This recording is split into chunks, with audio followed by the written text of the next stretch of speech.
Hi there, my name is Steve Earhart, and this is the Unagi Observer. Thank you so much for stopping by and watching this week. So this week's video, before we get into it, there's a couple things, general announcements that I want to just get through, and then we'll get on to the meat of the video. The first announcement is something that you probably already know about, and that is about anime archaeology. As you know, we are going through a lot of changes over there, primarily because YouTube doesn't let us do things on that particular show, so it's very hard to do things. And the last Oncon we tried to do was just really just so freaking difficult that we just kind of had to stop and go, how can we redo this and make things better? And YouTube was a huge problem with that. So now that we've kind of gotten downstream a little bit on what we want to do, I can tell you a little bit more about it. So basically, while the YouTube channel Anime Archaeology still exists and is going to continue to exist, the anime brief is also something new that we're going to continue to do. And the anime brief is simply the anime news segment of what we were doing before, which was the weekly Dick. So now that's going to be its own little show at Anime Archaeology. It's usually about 30 minutes long, and we talk about the news in anime. Sometimes we'll talk about each subject at length, or maybe we'll focus on one or two subjects as they come up, seeing how interesting they are in the week. So please stay tuned for that. The link will be down below. Again, it's on the Anime Archaeology channel. Please keep watching that, because we will be linking that to the new effort of what we're going to be doing, which is not going to be on YouTube. So basically what we are doing is we're creating our own website. Actually, Brent is creating his own website so that we can actually show you things. We can actually show video. We can play music. We can actually do things live without YouTube shutting us down. So that is just a wonderful thing to have. And it also means that for you Oncon fans, the next Oncon, yes, there will be another Oncon. I believe it's Oncon 10. That means we can do the whole thing live, of course, on a website that's going to be connected to the Discord. So if you have a Discord ID, then you can join the Anime Archaeology Discord, and then when Oncon comes on, or when you watch this new show that we're going to have, you can actually go into Discord and watch at the same time and do the thing and talk to each other, and it's all going to be kind of cool. So anyway, just wanted to let you guys know that we are getting ever closer to that. In fact, we actually did an anime last night using the new website, using the new stuff that we're going to be using, and the new kind of storyline. Yes, there's a story behind everything that we do. So that worked out really well last night, and we're very, very hopeful that this is going to come together in a way that we want it to. And as always, every week we're going to do a anime brief, which is the anime news. And this upcoming week is going to be pretty cool, because we're going to spend Saturday night and Sunday afternoon watching the new season previews, like the new shows, not the second or third seasons of stuff, but the actual new shows that are coming up for the spring season. And we're going to talk about it at length on the anime brief. So keep the link, keep an eye out on the link down below. And yeah.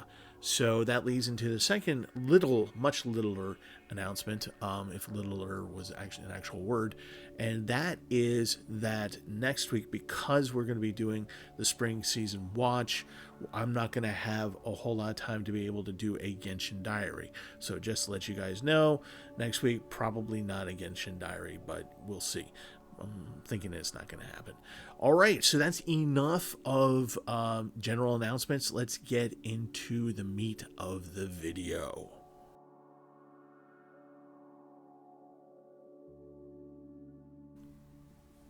All right, so the anime, I guess, I'll explain in a moment, that I chose to review this week is called Rinshi Ekoda-Chan. And so basically, I just wanted to arbitrarily pick an anime. I had no rhyme or reason this week. I just kind of literally went through High Dive, Funimation, that's soon to be Crunchyroll, and Crunchyroll itself, and just kind of almost this one. I kind of looked at, the cover, so to speak, online, and see if it would grab me, and this particular anime grabbed me. And it said it was a 12 episode season in 2019, about 26 minutes long. I was just like, okay, I'll be able to get through 3 episodes. That's usually my benchmark for me to be able to make a competent review. I need to be able to get through at least 3 episodes. And so I was able to do that, and much to my surprise, while each episode is 25 to 26 minutes, there's only 5 minutes of animation. The rest of the episode, outside of that, is simply the Japanese voice actress who voices the main character in the anime and the director or the directors who made that animation. And they interview each other. And I'm going to be brutally honest, just watch the animation for 5 minutes and then move on to the next one, because the interviews are pretty much, all the same. It's just basically people happy to be there. Isn't this an unusual video? Yes, it is. Isn't it great to be part of this project? Yes. Thank you. And it's kind of like that for like the rest of the episode. So just focus on the 5-minute anime, which fortunately they start off with on each episode. So you don't have to, skip through anything. You can just do it. So the anime itself, like I said, it's about 12 episodes. Rinshi, Ekoda-Chan. It is supposed to be very loosely based on the author, on her life. She writes under a pen name, I believe, and she just kind of throws her things and her feelings out there. Her character, Ekoda-Chan, is 24 years old, but she looks like she's 19. She works night jobs, and guess what? She's a hostess, right? So she works these multiple gigs. And so she kind of talks about that in a funny fashion. She talks about her love life, which is a complete mess. Her apartment, which is a complete mess, literally. And each 5-minute episode has a very wry sense of humor, very cynical. And also I should mention that this is not for kids. And I don't mean that this is a seinen anime either. This is literally for adults. This is for people who are basically 18 plus. Not because there's necessarily sex in there, but it is talked about, and the main character presents nude a lot of the time. And when I say nude, it's basically an outline of the body, and she says that she's nude. So just so you know, not for kids, not work friendly, certainly. So this anime is based on her life, and is actually from a 4-panel comic strip that she does, and I believe she's still making the strip. And it's just really just about what it's like to be a almost always broke 24-year-old woman who has no prospects in marriage or jobs or basically in life, and just kind of coasting through. Like I said, it's very cynical. It can be very wry humor. The animation itself, not flash animation, but it is also not your typical, oh my god, this is Suzume, animation that you put on the big screen. No, this is just to get you through the story.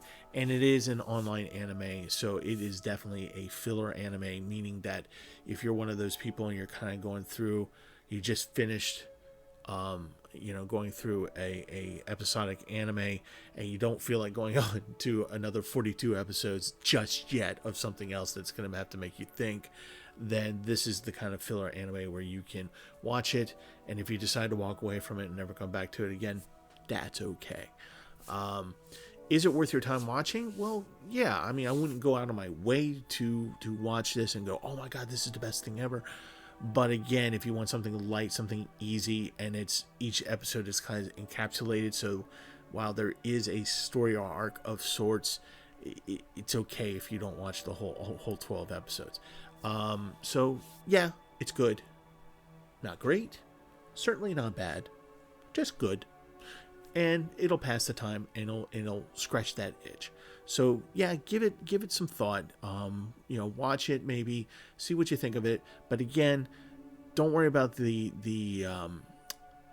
interview post the animation. just focus on the animation. Oh, interestingly enough, Funimation, the English dub is the same voice actress over and over again for each 12 episodes. And I should also mention that the directors who are doing each of the 12 episodes, each one of them has a long list of things that they have done. Just you name it, these people have worked on it probably. And so this isn't just some schlub who came out of his mother's basement to do this thing. It's actually established anime directors and established voice actresses. So there is that. Rinshi, Ekoda-Chan, short review this week. Good anime. If you happen to watch it, great. If you don't, that's okay. All right. Before we move on to the Genshin Diaries, just real quick, I also did start Fist of the North Star, something where I've seen periodic episodes in my life, but I've never actually watched it from beginning to end. And boy, is it a 70s, 90s, or 70s, 80s anime. It could not be more 70s or 80s if it tried. I just watched the first episode, and I'm just kind of laughing my way through it. It's like an 8-foot-tall Bruce Lee kind of character. Anyway, and Vinland Saga, just a little update on that. I've gotten a couple more episodes into it, past from when I did the review. Definitely a good anime. I'm enjoying it. Don't think it's in my top 10, but definitely still worth the effort, definitely.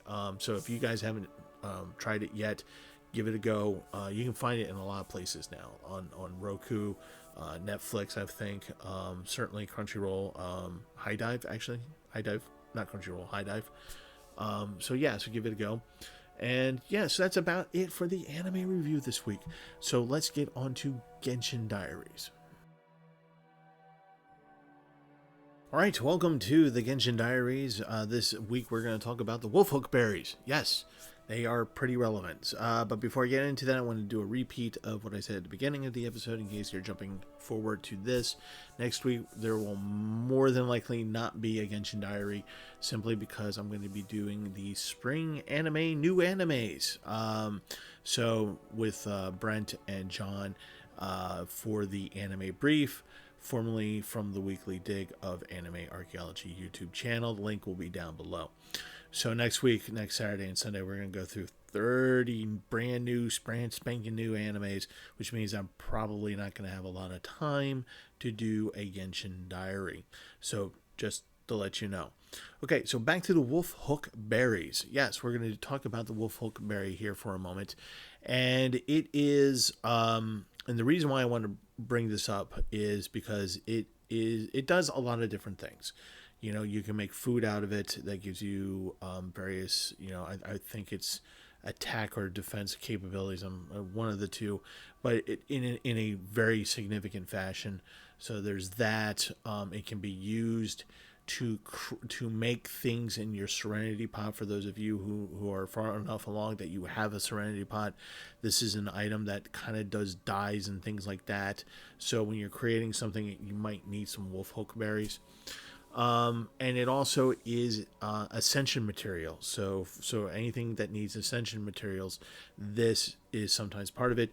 In like if you gone on a wish roll and you got Mika recently, Mika's first few ascension jaunts require a lot of Wolfhook berries. So, and they're good to have. I mean, they're the general purpose thing, and you're always going to be running into something where that is going to be needed. Now, the interesting thing is that thus far in Genshin, with all the lands that have been revealed thus far, you can only find Wolfhook berries in one area, and that's in Mondstadt. And it's lined at the end of where the Borealis Wolf is, and that's that's a big boss battle up there. And if you have gone through the Razor storyline, then you'll have an idea of where that is. But I'm going to show it to you anyway, especially for you beginners, just to know where these things are. Now, the interesting thing is that, of course, with Genshin, things get replenished every 24 to 48 hours. The Wolfhook berries are somewhere in between that. So once you grab them once, you're going to need to wait at least a day for them to be reappearing in game. So just keep that in mind, because a lot of these greater ascensions, like as you go up in higher levels, they require more, and you'll have to make more than one trip to this area to collect them. So where and that's the other thing about getting to this area. It's We call it Wolvendom because that's where one of the waypoints are, and it you start at the waypoint and you go and you follow the path to get to where Borealis would be, the Borealis wolf. And the reason why I'm saying you use the path is because that is the easiest way to get to this place. And unfortunately, because it's up on a plateau, you have to climb things, fly over things, and just go through a bunch of hilly churls and blah blah blah. If you go up the path, it does take a little while to get up there, but at least you only have to deal with one group of hilly churls, and there are actual other things that you can pick up, like small lamp grasses, sweet flowers, mints, things like mint flowers, things like that along the way. So there's actual other stuff you can get while you're going up there. So I'm going to show you on the map on the video after I talk, and we're going to start at the Wolvendom waypoint, and we're going to work ourselves up the path. When you hit the waypoint, there is going to be a group of hilichurls with an axe churl, hilichurl there. As long as you don't walk towards them or do anything that causes noise for them to get attracted to you, they'll just stay where they are. So just continue to follow the path. About 2/3 up the way of the path, where there's a bottleneck, you're going to come across a group of hilichurls. There's about 5 of them. There's 2 fire barrels that you can make use of to get rid of them, and they have a platform. And they're an easy bunch, especially if an overpowered character. It's easy to wipe them out. And the reason why you actually do want to wipe them out is because they will follow you the rest of the way up the trail. So just go ahead and get it done and over with. Kill these guys and take their little stained masks and little bits of more that you can get off of them and keep going. The trail winds up, and it ends at the entrance of where Borealis is. So as you're going up, there's going to be a point, you'll see it in the video, when you make a curve, and that's where the Wolfhook berries start to appear. Now, the interesting thing about the Wolfhook berries is that they are kind of hard to find. So what you want to look for are the little glints, right, that you get when you have like a thing that you can pick up. So keep an eye out that they're usually under bushes or right at the base of a tree. They're very rarely on their own in the middle of anywhere. So they're in the forest. So you're gonna and on the left side of the trail. So as you're going up the trail and you go at the left side and you visit all these places where they are, you also go around the arena where Borealis is, and there's more, and you keep going around till you come back to the path. The game, I believe, I don't know, I don't have 100% confirmation, but I believe that on some of the ones that are a little bit further away from the trail, they kind of move them around a little bit. But you'll see in general places where they should be. And so once you get them all, I think if you get all of them, it's between 28 and 30 Wolfhook berries. And then again, you have to wait at least a day, maybe 2, before they replenish. Now, at the mouth of the entrance to the Borealis, not only is there Wolfhook berries, but there you will see a cache of crystals and magical crystals. So if you have a Claymore character that can make quick work of that, that's something else that is kind of cool to have up there. You could probably hit that cache about 3 times, like 3 days in a row before it needs time to reset, and that usually takes a couple weeks. So there you go. So I want to show you where these Wolfhook berries are, what the quickest way kind of is to get to them, and then you'll have these really cool, very versatile ascension materials that also make you food and can help you make stuff in your Serenity Pot. All right, so here's the video. But before we hit the video, this is the point where I say good night or goodbye or good morning or whatever it is, and say to you, be good, take care of yourselves, love you guys, and I will see you next time.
Nowhere to hide.